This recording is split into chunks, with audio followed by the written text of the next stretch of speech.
روزہ کسے کہتے ہیں؟ روزے کا معنی کیا ہے؟ روزہ کسے کہتے ہیں؟ روزے کا لغوی معنی یہ ہے روزے کا بچے رہنا، رک جانا، کھانے پینے سے رک جانا، ہٹ جانا۔ اور اصطلاح میں روزے کا معنی یہ ہے کہ کھانا پینا اور جماع کرنا، ان 3 کاموں سے اپنے آپ کو محفوظ رکھنا، یہ روزہ ہے۔ اور نبوت کے 15ویں سال شوال 10 شوال کو 2 ہجری میں روزہ فرض ہوا۔ نبوت کے 15ویں سال شوال 10 شوال 2 ہجری کو یہ روزہ فرض ہوا۔ ابتدا میں صرف ایک روزہ تھا، یوم عاشورہ کا روزہ، پھر وہ روزہ منسوخ ہو گیا، پھر 12 13 14 تاریخ کو پھر وہ بھی منسوخ ہو گئے۔ پھر حکم آیا کہ جو اس مہینے کے روزے رکھے، چاہے روزے رکھے چاہے اس کا فدیہ دے، جو مرضی آئے کرے۔ پھر یہ حکم بھی منسوخ ہو گیا۔ پھر حکم آیا کہ اس مہینے کے روزے لازمی رکھو، فمن شاہد منکم الشہر فلیصمہ، بس جس وقت تم اس مہینے کو پالو تو پھر ضرور اس مہینے کے روزے رکھو۔ ہاں اس وقت کہ بندہ علیل ہے، بیمار ہے یا کسی مرض میں مبتلا ہے اور اسے اس بات کی امید نہیں کہ رمضان المبارک کے بعد وہ روزے رکھ سکے گا، اس بات کی بھی امید نہیں، تو پھر وہ روزوں کا فدیہ دے۔ تو سامعین محترم، یہ ماہ مقدس رمضان المبارک کا یہ مہینہ اور روزہ دار اس کی فضیلت کیا ہے، روزہ دار کا مقام کیا ہے، روزہ دار کی شان کیا ہے۔ روزہ دار کی 3 قسمیں یاد رکھنا، 3 قسمیں روزہ دار کی۔ پہلی قسم وہ ہے روزہ دار کی پہلی قسم کہ سحری سے لے کر افطاری تک صرف اور صرف اپنے پیٹ کو بھوکا رکھنا، صرف اور صرف اپنے پیٹ کو بھوکا رکھنا، زبان پر بھی کنٹرول نہیں، آنکھوں پر بھی ضبط نہیں، کانوں پر بھی کوئی کنٹرول نہیں، ہاتھ پاؤں پر بھی کوئی کنٹرول نہیں، صرف اور صرف سحری سے لے کر افطاری تک اپنے پیٹ کو بھوکا رکھتا ہے۔ نہ زبان کا روزہ ہے، نہ آنکھ کا روزہ ہے، نہ کان کا روزہ ہے، نہ ہاتھ پاؤں کا روزہ ہے، صرف اور صرف وہ اپنے پیٹ کو بھوکا رکھتا ہے۔ یہ عام لوگوں کا روزہ دار کی پہلی قسم عام لوگوں کا روزہ، دوسری قسم خاص لوگوں کا روزہ، تیسری قسم خاص الخاص لوگوں کا روزہ۔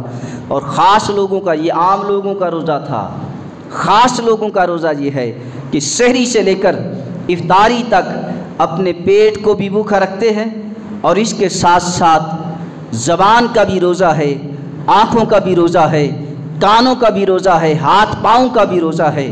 یعنی زبان کو استعمال کرتے ہیں یا تلاوت قرآن کی خاطر، یا تلاوت حدیث کی خاطر، یا کسی نصیحت والی بات کی خاطر اپنی زبان کو کسی اچھی باتوں میں استعمال کرتے ہیں، یہ زبان کا روزہ ہے۔ اور اس کے ساتھ ساتھ اپنی نگاہ کو، آنکھوں کو اچھی جگہ پر استعمال کرتے ہیں، غلط جگہوں سے بچاتے ہیں۔ پھر کانوں کا روزہ ہے کہ کان سے کوئی غلط بات نہیں سنتے، ہاتھ پاؤں کو اچھی جگہ استعمال کرتے ہیں، کسی غلط جگہ استعمال نہیں کرتے۔ اسی طرح اسی احتیاط کو روزہ کہا گیا ہے۔ زبان کی احتیاط کرنا زبان کا روزہ ہے، آنکھوں کی احتیاط کرنا یہ آنکھوں کا روزہ ہے، کانوں کا احتیاط کرنا یہ کانوں کا روزہ ہے، ہاتھ پاؤں کا احتیاط کرنا ہاتھ پاؤں کا روزہ ہے۔ یہ خاص الخاص لوگوں کا روزہ یہ ہے کہ پیٹ کا بھوکا رکھنے کے ساتھ ساتھ زبان کا بھی روزہ ہے، کان کا بھی روزہ ہے، آنکھوں کا بھی روزہ ہے، ہاتھ پاؤں کا بھی روزہ ہے۔ اور تیسری قسم ہے خاص الخاص لوگوں کا روزہ۔ خاص الخاص یہ وہ لوگ ہیں جو خاص سے بھی خاص ہیں، پہلے عام تھے پھر خاص تھے، یہ وہ ہیں جو خاص سے بھی خاص ہیں۔ خاص الخاص لوگوں کا روزہ، ان لوگوں کا روزہ یہ ہے کہ سحری سے لے کر افطاری تک پیٹ تو ویسے بھوکا ہوتا ہے، ہاتھ پاؤں کا بھی روزہ، زبان کا، کان کا اور آنکھوں کا روزے کے ساتھ ساتھ سحری سے لے کر افطاری تک وہ ایک حجرے کے اندر بیٹھ کر گوشہ نشین ہو کر تنہائی میں بیٹھ کر ساری دنیا سے کٹ آف ہو کر ان کا دھیان، ان کی سوچ، ان کا دماغ اور ان کے دل کی توجہ ساری کی ساری خدا کی طرف ہوتی ہے، ساری کی ساری یا زبان پر ذکر الہی ہوتا ہے اور دل دماغ میں ساری توجہ خدا کی طرف ہوتی ہے، جبکہ قرآن نے بھی اس کی وضاحت فرمایا وَاذْكُرِ اسْمَ رَبِّكَ وَتَبَتَّلْ إِلَيْهِ تَبْتِيلًا، کہ اللہ کا ذکر ایسے کرو کہ اس خدا کی ذات کی طرف محو ہو جاؤ، خدا کی ذات کی طرف محو ہو جاؤ، کسی اور طرف دھیان نہ رہے، کسی اور طرف تمہاری سوچ نہ رہے، کسی اور طرف تمہارا دل نہ جائے، تمہارے دل کی توجہ ہو تو خدا کی طرف، تمہارے دھیان کی توجہ ہو تو خدا کی طرف، تمہارے دماغ کی توجہ ہو تو خدا کی طرف، یا خدا کی طرف توجہ ہو یا ذکر خدا کی طرف توجہ ہو۔